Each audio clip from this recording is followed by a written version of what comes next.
sou graduando em Filosofia da Faculdade Católica de Uberlândia. Estou terminando o quinto período, terminando esse ano a graduação. Então, nosso projeto é o amor como manutenção e perpetuação da espécie humana de Schopenhauer.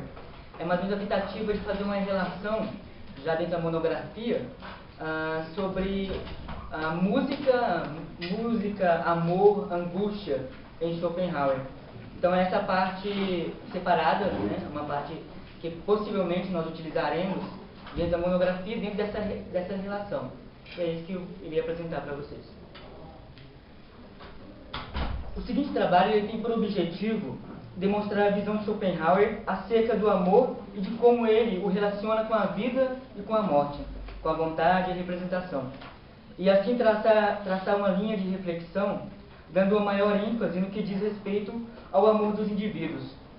Buscaremos explicitar como o amor, a partir do impulso sexual, na visão de Schopenhauer, age de forma tão forte e com tamanha intensidade que os indivíduos já não conseguem perceber que estão fazendo suas escolhas amorosas de forma inconsciente ou guiadas unicamente pelo instinto sexual, que para Schopenhauer é a forma usada para os indivíduos fazerem a manutenção ou conservação da espécie, isso a partir do conceito de vontade de viver.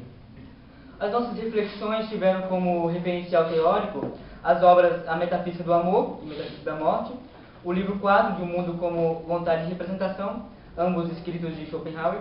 Também utilizaremos alguns comentadores para contribuir no entendimento a respeito dos conceitos schopenhauerianos, iluminando as ideias do pensador e nos conduzindo a uma compreensão mais exata, ou pelo menos mais próxima do tema proposto.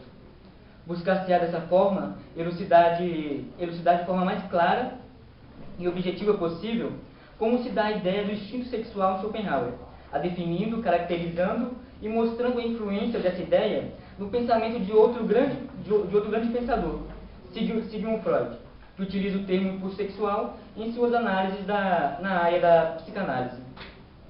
Arthur Schopenhauer, no livro 4 de sua obra magna, intitulada O Mundo como Vontade e Representação, apresenta uma metafísica do amor, onde o autor também vai trabalhando vários temas, mas explicitando com grande realce a vida e a morte.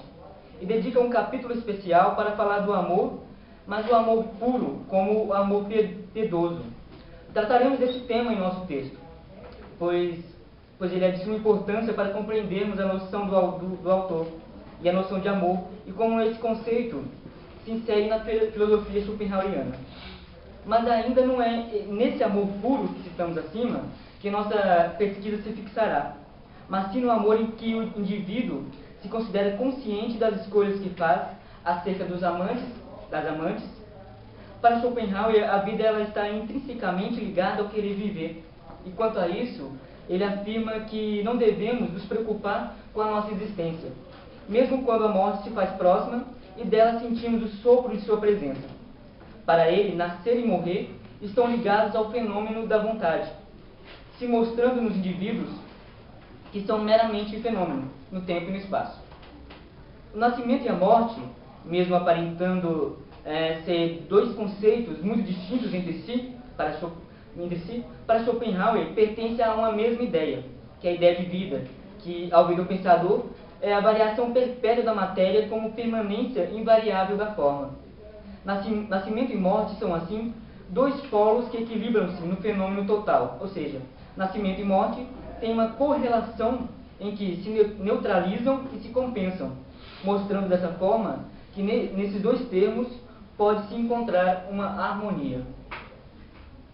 A natureza é a vontade de viver objetivada, e essa natureza não se preocupa com o indivíduo em si, mas unicamente pela espécie.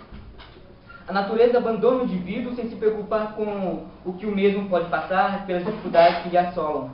O indivíduo, nesse caso, não tem valor algum para a natureza. A natureza está somente preocupada com a espécie, ou melhor, com a manutenção e conservação da espécie, que ela interessa-se de forma imensamente cuidadosa, assegurando o grande poder do instinto de reprodução. Dessa forma, o indivíduo, para a natureza, só serve para a perpetuação da espécie, estando nisso o único motivo de o homem existir, isso para a espécie. Schopenhauer trabalha a noção de nutrição e reprodução ligada à geração, e a noção de excreção ligada à morte. E diz que os prazeres sensuais ou o gozo durante a relação sexual são um bem-estar reforçado que é resultante do sentimento de vida. Já a excreção, ou por exemplo o ato de defecar, pode ser comparado à morte, que é o oposto da geração. Schopenhauer coloca a questão de que somos tão preocupados com a conservação de nossa forma, isto é, da vida, mas não damos a mesma importância às nossas excreções que são comparadas à morte, agindo de forma indiferente a elas. Mas quando a morte se apresenta a nós, damos um valor excessivo a ela, sendo que antes devíamos tratá-la com certa indiferença, da mesma forma como tratamos os nossos dejetos do dia a dia, e não nos espantarmos com a chegada dessa que a morte, que é tão certa. Em ambos os casos, tanto como da vida como da morte, a nossa atitude devia ser de indiferença. Cito Schopenhauer. Mas o que os faz perseverar em tão penoso combate não é tanto o amor da vida, quanto o temor da morte, que sempre inevitável, sempre à vista, pode a cada instante rojar-se sobre eles. A própria vida é um mar semeado de escolhos e abrolhos, que o homem evita com prudência e cuidados extremos, embora não ignore que apenas lhe tenha escapado, cada novo passo o aproxima do naufrágio bem diversamente formidável, do naufrágio total, inevitável e irreparável, da morte, para a qual navega diretamente. Termo final da fatigante travessia, porto mais terrível que todos os escolhos evitados. Fecha a citação de Schopenhauer. Schopenhauer acredita que todo apaixonar-se, por mais elevado e por mais puro que seja, é simplesmente o impulso sexual. E ao lado do amor à vida, esse impulso se torna, pela sua força, como algo que faz o homem se firmar mais fortemente em si, muito mais que qualquer outra coisa que o homem possa desejar. O impulso sexual consome as forças do homem. Ele não consegue mais se concentrar, o seu pensamento se perde facilmente, entrando no processo de confusão. O homem não consegue mais se controlar diante de determinadas situações. O impulso sexual chega ao ponto de perverter o homem, transformando o indivíduo mais correto em seu agir num indivíduo inescrupuloso, o mais verdadeiro num mentiroso. Esse impulso destrói as mais valiosas amizades, rompe inclusive alianças familiares. O impulso sexual, dessa forma, consegue tomar tudo do homem, desde sua dignidade até a sua saúde, a sua riqueza, a sua felicidade, a posição social, as suas relações interpessoais, mostrando que uma coisa tão simples, que seria apenas encontrar o verdadeiro amor, se torna uma verdadeira guerra que desgasta e enfraquece as forças do homem. Mas para Schopenhauer, essa guerra que o homem traça na conquista amorosa é a das mais importantes da existência humana, pois é nessa disputa que estabelece a produção e o estabelecimento da próxima geração. Ao pensarmos na geração vindoura, temos que refletir que essa, em sua essência, é condicionada pelo nosso impulso sexual em geral. E a essência das mesmas se dá pela escolha individual para a satisfação desse impulso, isto é, o amor sexual. O que se percebe na consciência individual como impulso sexual, que se acredita ser uma atração por outra pessoa, é apenas a vontade de vida em si, a vontade de vida em si mesma, e não está dentro do fenômeno. Por mais que o impulso sexual se mostre a necessidade subjetiva, ele se disfarça em uma admiração pela pessoa amada, conseguindo iludir a consciência para que com essas técnicas ilusórias possa atingir os seus verdadeiros fins, a saber, a continuidade da espécie. Schopenhauer afirma que por mais que aparente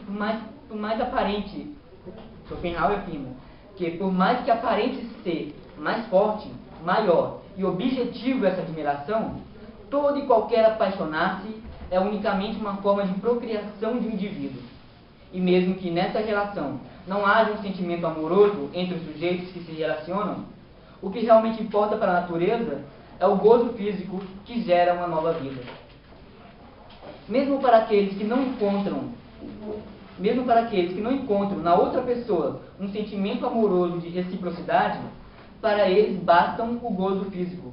E Schopenhauer dá como exemplo os inúmeros casamentos forçados, em que, em alguma das partes, não há um sentimento amoroso, mas apenas dever ou obrigação conjugal. Também cita mulheres e também homens que, por benefícios financeiros ou de outra categoria, acabam se entregando ao outro para que se realize o seu impulso sexual. E também ele fala do caso de estupro também, incluindo nisso. Então até o caso de estupro entra nesse jogo de impulso sexual. O pensador afirma a existência do instinto no homem, da mesma forma como nos animais. A diferença deste instinto é que o indivíduo sabe que o tem. O instinto no homem, segundo Schopenhauer, é bem determinado, nítido e complicado, mas o percebemos claramente como sendo o da escolha obstinada do outro indivíduo para a satisfação sexual. A criança gerada da relação, a partir do impulso sexual, é o fim verdadeiro de toda relação amorosa, mesmo que, segundo Schopenhauer, esse fim seja buscado de forma inconsciente. E só quando se compreende esse fim como um fim verdadeiro, que todos os esforços utilizados para a conquista do objeto amado se tornam apropriados e se percebem valer toda a pena, toda a energia gasta no processo de sedução. Mas mesmo a geração de uma criança, como sendo o fim último que o impulso sexual instiga, não garante a boa organização psíquica da mesma. Nos casos em que os pais se relacionam sem sentimentos amorosos recíprocos, apenas por obrigação, ou onde uma das partes se sente obrigada a se entregar para realizar a satisfação sexual do outro, como, por exemplo, o caso do estupro, Schopenhauer afirma que a vida que sairá dessa relação, na maioria das vezes, não será uma criança equilibrada, tranquila, bem organizada e feliz. Dessa forma, a natureza apenas garante a procriação por si só, e não uma vida saudável, tanto física como psíquica, ao ser que é fruto dessa relação conturbada. Cito Schopenhauer. A inclinação crescente entre dois amantes é, propriamente falando, já a vontade de vida de novo indivíduo, que eles podem e gostariam de procriar. Já mesmo no encontro de seus olhares, cheios de desejo, se inflama uma nova vida, anunciando-se como uma individualidade vindoura, harmoniosa e bem constituída.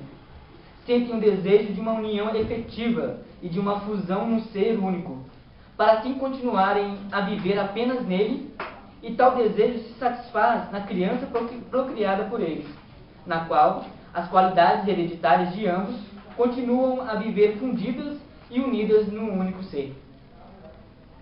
Conforme percebe-se no fragmento acima citado, desde o primeiro encontro entre os amantes já nasce a vontade de vida, que inconscientemente conduz para a procriação de uma nova vida.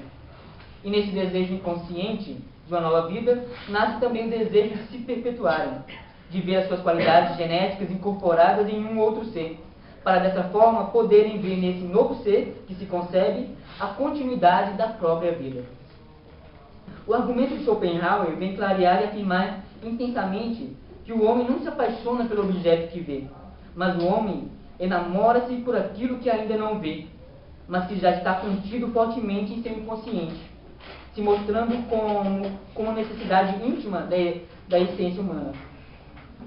O impulso sexual, como já foi demonstrado, consegue enganar o consciente do homem, fazendo com que ele acredite verdadeiramente que é dono e senhor de suas escolhas amorosas, quando na verdade ele é apenas uma marionete conduzido pela natureza para a perpetuação da espécie. Schopenhauer, com sua teoria do impulso sexual, consegue influenciar, anos mais tarde, outro grande pensador da contemporaneidade, Sigmund Freud, que chega a afirmar no prefácio de seu escrito, datado de 1920, chamado 13 Ensaios sobre a Teoria da Sexualidade e outros trabalhos, que Schopenhauer há muito já falava da importância e da relevância de se refletir sobre o impulso sexual e as suas facetas. mas isso parecia não ser levado tão a sério pelos leitores de sua época, que rejeitaram sua reflexão, ou pelo menos desmereceram a validade de sua tese, esquecendo-a ou colocando-a em um segundo plano dentro da filosofia schopenhaueriana. Cito Freud. Já faz um bom tempo que o filósofo Arthur Schopenhauer mostrou aos homens em que medida seus feitos e interesses são determinados por aspirações sexuais, o sentido corriqueiro da expressão. E parece incrível que todo um mundo de leitores tenha conseguido banir de sua mente, de maneira tão completa, uma advertência tão impressionante. Fecha a citação. Freud, no entanto, retoma o pensamento schopenhaueriano, afirmando a validez do argumento e, assim, trabalhando dentro da psicanálise, o confirmando a partir daquilo que ia percebendo em suas pesquisas, mostrando dessa forma que a influência do impulso sexual está presente em todos os momentos da vida do indivíduo. Freud vai mais além na reflexão do impulso sexual, quando aponta que esses impulsos não estão apenas relacionados a uma questão genital, mas está inserido em todas as áreas dos desejos e necessidades do indivíduo. O próprio Schopenhauer afirma categoricamente que nenhum outro filósofo ou pensador entrou tão a fundo neste tema, afirmando ele, assim, a novidade de sua proposta, comparada com outros filósofos, que não o podem refutar, mas também não podem contribuir significativamente com sua teoria, pois o que falaram do amor foi insuficiente, vago, superficial, distante e até mesmo sem conhecimento de causa. Ele também não esperou que os leitores de sua época conseguissem compreender realmente sua tese.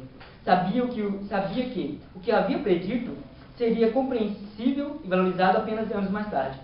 Para ele, o tema se mostrou tão próximo e apareceu de maneira tão objetiva que era impossível não tratar deste assunto com tamanha atenção.